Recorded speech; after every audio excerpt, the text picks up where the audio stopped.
Bienvenue dans ce nouveau billet de la Bourse en stress, numéro 82, en date donc du 17 septembre 2021. Je vous rappelle que la Bourse en stress vous propose une formation sur les options hors normes. Michael a travaillé comme un forcené et vous a préparé entre des vidéos, des explications, une formation rarement rencontrée et qui est exceptionnelle. Je vous rappelle d'autant plus, n'hésitez pas à liker, à appuyer sur la clochette pour recevoir toutes les notifications et également à poster un commentaire si vous le souhaitez. Où est-ce que nous en sommes donc le 17 septembre? Alors déjà, premièrement, ici vous avez le SPX. Bon, le SP500. Vous voyez comme quoi, vendredi, nous avons clôturé directement sur la moyenne mobile 50 jours. Bon. Bien entendu, on a quitté mon petit fil conducteur, la moyenne mobile 10 jours, et vous avez ici donc la moyenne mobile de 100 jours qui fait un petit coucou. Alors je dis pas comme quoi il va y avoir un crack, ok, mais c'est quand même relativement tendu. Voilà. Donc le SPX donc a fini à 4432,98. Si on regarde maintenant le VIX, alors le VIX, on est toujours ici dans un canal horizontal entre 21,50 et ici 15. J'arrondis. Vous voyez comme quoi ici, on a fini avec un VIX donc à 20,80. Donc on est juste en dessous et vous voyez comme quoi on a testé cette zone des 21,50 durant la journée. On est au-dessus de la 200 jours, on est au-dessus de la 10 et on est au-dessus de la 50. Et la 50, vous voyez comme quoi elle change légèrement d'inflexion. Alors, tant qu'on n'a pas cassé ce canal, pour l'instant, il ne faut pas se faire des peurs inutiles. Mais en tous les cas, c'est quelque chose à suivre, ce VIX. Si on compare maintenant la volatilité de la volatilité par rapport à la volatilité, eh bien là, même chose, vendredi, quelque chose d'un petit peu, je dirais inquiétant, mais à suivre.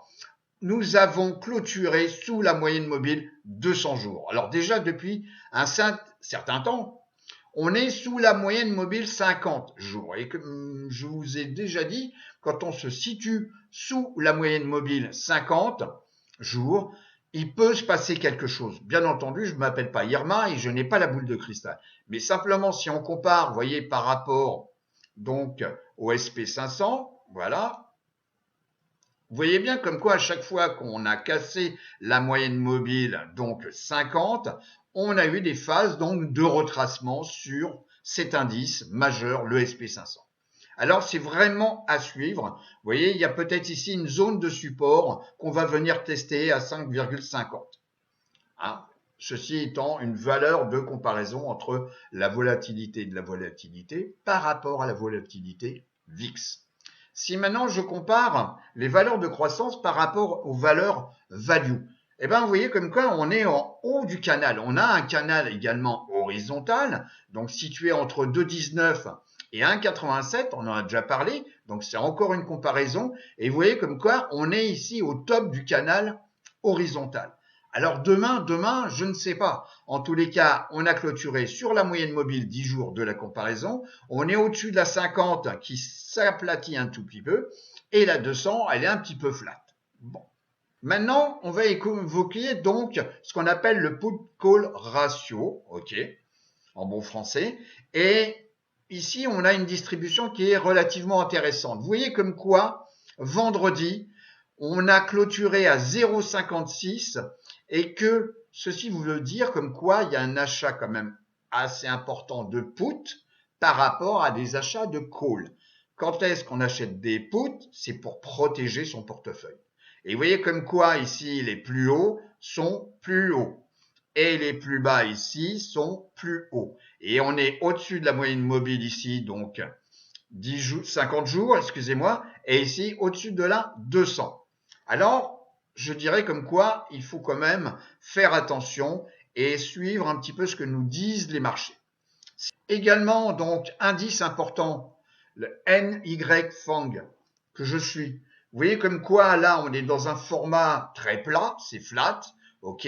On a clôturé vendredi au-dessus de la moyenne mobile 50, mais on est sous la 10 jours. Bon, la 200, bon, elle est toujours là, en dessous de la moyenne mobile 50, mais il faut vraiment suivre dans les jours prochains ce qui va se passer ici. Vous voyez ici, on a donc la ventilation donc du comportement durant la semaine en fonction de la capitalisation. Et vous voyez comme quoi ce sont les smalls qui se sont le mieux tenus, une augmentation de 0,1% sur la semaine pour les smalls. Et les smalls, vous voyez, c'est les sociétés entre 200 millions, 300 millions de dollars et 2 milliards de capitalisation. Mais alors, celle qui s'est pris vraiment donc une belle baffe, ce sont les nanos, donc les sociétés en dessous de 50 millions de dollars avec une forte baisse de 1,53%. Et si on regarde maintenant sur la performance, donc sur 6 mois, vous voyez comme quoi ce sont encore les mégas. Donc nous allons continuer, mais sans donc la caméra, où on va voir le Dow Jones, le QQ, le Nasdaq et le Russell 2000. On se retrouve tout de suite. Alors, qu'est-ce que nous disent les indices? Alors, vous voyez comme quoi on a toujours 3 sur 6 mois, on a toujours 3 indices dans la partie positive et un indice IWM, le Russell 2000. Donc ici, j'arrondis à moins 4. Bon, moins 4% sur 6 mois. Donc, le premier, c'est toujours le Nasdaq 100. Bon, avec une progression sur 6 mois de 16,41. Le SP500 est le deuxième. Voilà. Et le troisième, avec donc une progression un petit peu plus de 5%, donc le Dow Jones. Mais vous noterez comme quoi, à part donc IWM, ils sont tous en train de baisser un peu la tête. Et le Dow Jones, on vient réintégrer donc ce rectangle de congestion hein, dans lequel on est resté quand même un paquet de temps. Et là, on a fait une fausse sortie. Ok. Et puis là, on a réintégré ce rectangle et on est sous la moyenne mobile, donc vendredi 10 jours, et sous la moyenne mobile 50.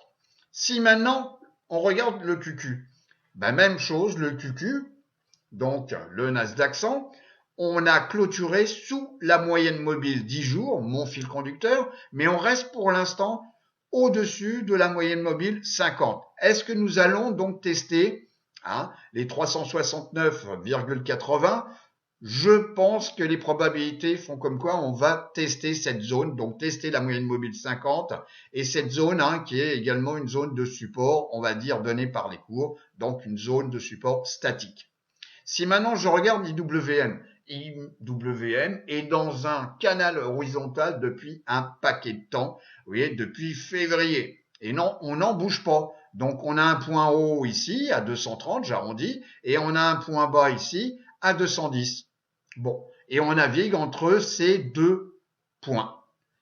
Et là, vendredi, on a clôturé au-dessus de la moyenne mobile, donc 50, mais en dessous de la 10.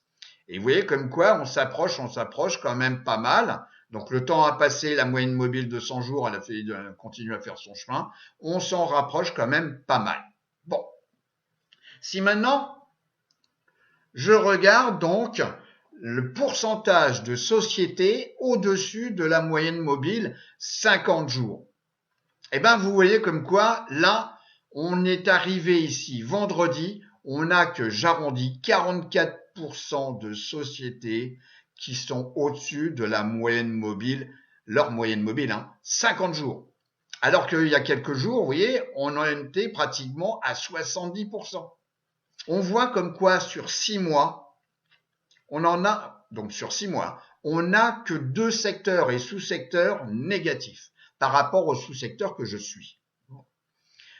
La technologie est quand même donc le premier secteur, ok.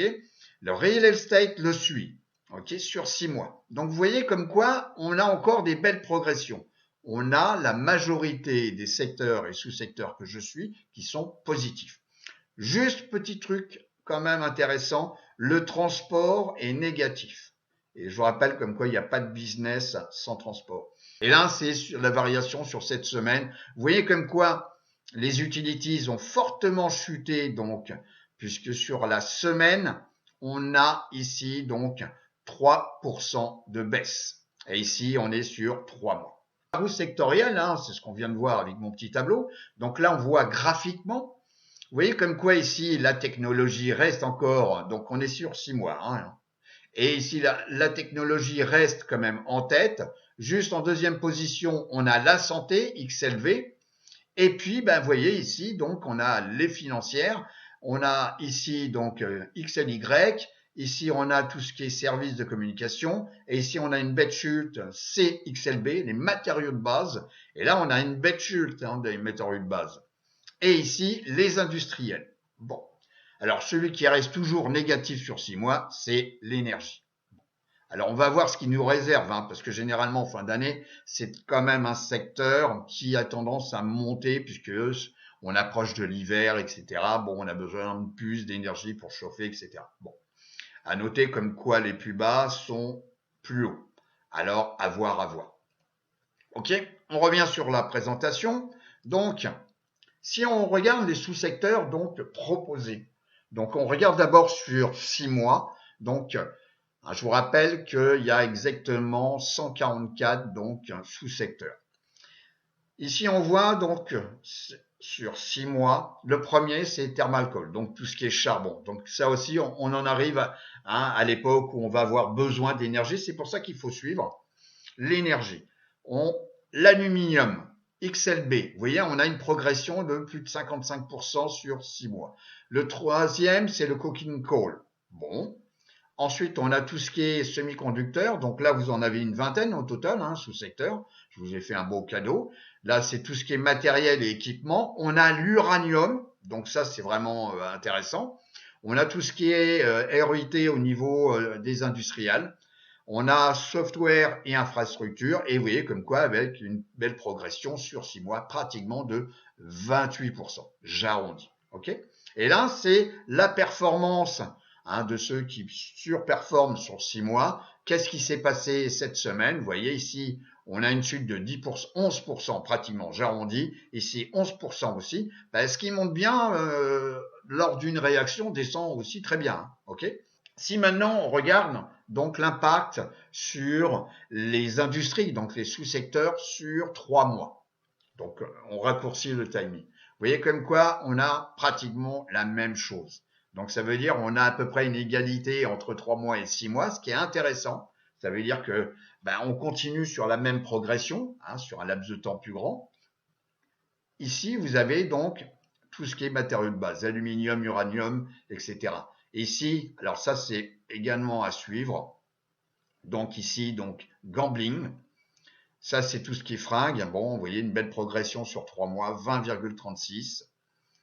Etc., etc. Et là, je vous en ai mis que 10 sur 3 mois. Et le dernier, c'est toujours le fameux marine shipping. Alors, si on retient 3 sous-secteurs, donc industrie, c'est le thermal coal, l'aluminium et les jeux d'argent, le gambling. Alors, le premier, thermal coal. Donc, j'ai fait sur Finviz la sélection au niveau des industries. Et là, j'ai la liste. Vous voyez, j'en ai au total, j'ai 8 sociétés qui correspondent à cette industrie, ce sous-secteur. Donc ici, il suffit de, vous voyez, donc ARCH, etc., etc. Donc, on peut les regarder, les screener, regarder ce que ça donne. Donc, pour l'instant, on a vu sur le tableau comme quoi on a sur 3 mois, vous voyez, une belle progression, mais par contre, sur la performance de la semaine, il y a une forte décote. Alors, c'est peut-être aussi un bon moyen de rentrer en piste. C'est-à-dire qu'on peut aller voir, par exemple, ARCH. Donc, je viens ici, ARCH. Donc, vous voyez comme quoi on a fait ici un plus haut, c'est un plus haut d'un an, ici, OK. On a eu une inversion de tendance puisque là, la moyenne mobile 200 jours, elle commence à remonter. On a ici des plus hauts historiques qui ont été donc pas encore testés, mais ici, on a une zone de support relativement importante à 79,83. OK, et on a testé. Alors là, on a cassé la moyenne mobile 10 jours. Est-ce qu'on va revenir tester la 50?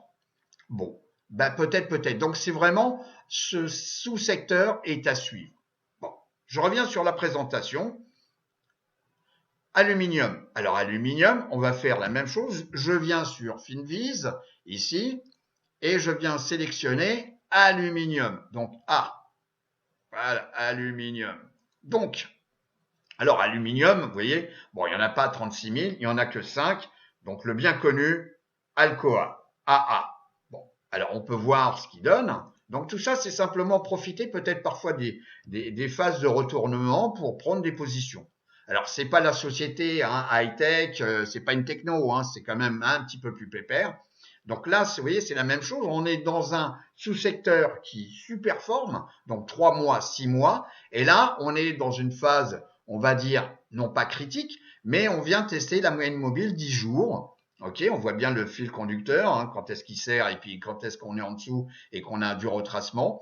Et puis ici, vous avez quand même une belle tendance de la moyenne mobile 50 et de la 200 par rapport à des périodes qui ont été beaucoup plus difficiles. Et vous voyez comme quoi là, on a un retournement de tendance. On a ici la moyenne mobile 50 qui croise à la hausse la 200. Ok, donc là, on change complètement de cycle entre les phases de recouvrement, recovery, et les phases accumulation. Ok. Bon, alors là aussi, il y a peut-être des opportunités à avoir avec donc Alcoa. Maintenant, le petit dernier, Gambling. Alors Gambling, c'est la même chose. On vient ici donc sur voilà le screener Finviz. On va choisir donc G. Voilà Gambling qui est ici. Et là, bon, on a un petit peu plus de choix. On en a 16. On a des sociétés dont j'ai déjà parlé, IGT, voilà. On a également AGS. Donc, c'est pas ce qui manque. Donc, il y a aussi une société, CHDN. Vous voyez, CHDN, si on regarde son cours, CHDN, voilà. On y va. Donc là, vous voyez comme quoi, on a eu une phase ici, donc, de congestion des prix. On est passé ensuite, on a cassé à la hausse la moyenne mobile, donc 50. On a cassé à la hausse avec confirmation la 200. Donc là, vous voyez, on a changé ici, on a eu un retracement donc à 3 temps. Ok. Après une belle tendance ici haussière.